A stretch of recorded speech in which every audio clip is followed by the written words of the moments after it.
تليفون مهم جدا بالنسبه لحضرتك ومهم برضه بالنسبه لنادي الزمالك، كنا لسه بنتكلم عليه. محمد ابراهيم نجم نادي الزمالك، مساء الخير. نجم مين؟ لا نجم والله. طيب زي بعض.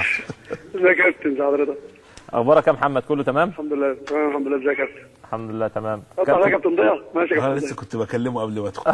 ازيك يا هيم؟ قطع فيا. عامل ايه يا جميل؟ الحمد لله. ازيك يا كابتن؟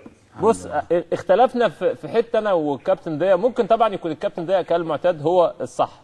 قبل لقاء زيمبابوي الاخير في اسكندريه كنت بتتمرن وبالليل قبل ما تنام كان عندك احساس انك هتلعب اساسي؟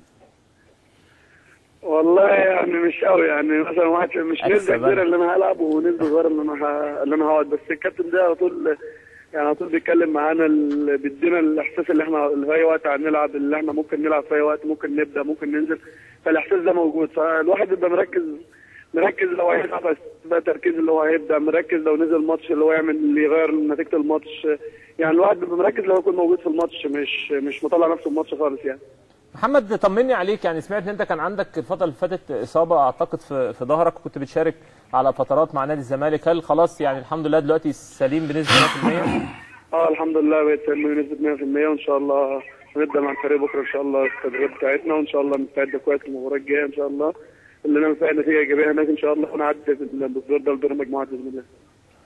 يعني سمعت لك تصريح امبارح قلت ان انت عايز كل لعيبه الزمالك تبقى موجوده في نفس توقيت. سامع ان انت عندك برضو عقود احتراف ما بتجيبش سيرتها، ما بتتكلمش عنها، شايف انك مركز دلوقتي مع نادي الزمالك. هل في عقود احتراف فعلا؟ هل انت مأجل الموضوع ده دلوقتي؟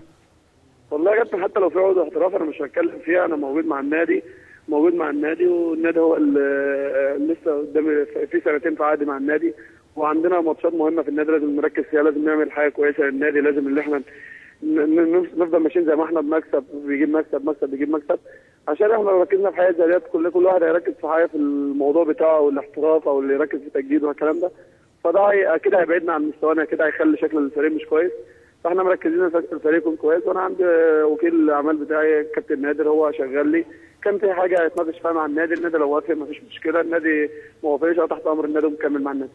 هل بتحلم بالوصول لكاس العالم مع الكابتن ضياء؟ حاسس انك ممكن تلعب في كاس العالم في تشكيله اساسيه؟ هل ده حلم بتسعى له؟ اكيد طبعا يا كابتن، اكيد طبعا حلم زي اي حد في مصر بيحلم اللي هو يكون موجود في كاس العالم، وده حق مصريين اللي احنا نحلم واللي احنا نحقق ده واللي احنا نكون موجودين في كاس العالم في كولومبيا، وان شاء الله مع الجهاز ده ان شاء الله نقدر نحقق الجهات ونكون موجودين في كاس العالم الجاي باذن الله. هتبقى انت يعني من الناس اللي راحت كاس العالم صغير ورايح كاس العالم كبير ان شاء الله. ان شاء الله باذن الله. ان شاء الله باذن الله كابتن، وهيكون مع كابتن ضياء برضه ان شاء الله باذن الله. محمد بكره التمرين كام؟ اتغير ولا لسه زي ما هو؟ لا لسه زي ما هو كابتن. طيب يا سيدي تمام، نشوفك بكره ان شاء الله. ان شاء الله كابتن. اتمنى لك التوفيق يا محمد، ويعني يا رب تفضل كلامك بالشكل ده، يعني سنك صغير بس كلامك الحقيقه كبير. بشكرك شكرا جزيلا نجم نادي الزمالك كابتن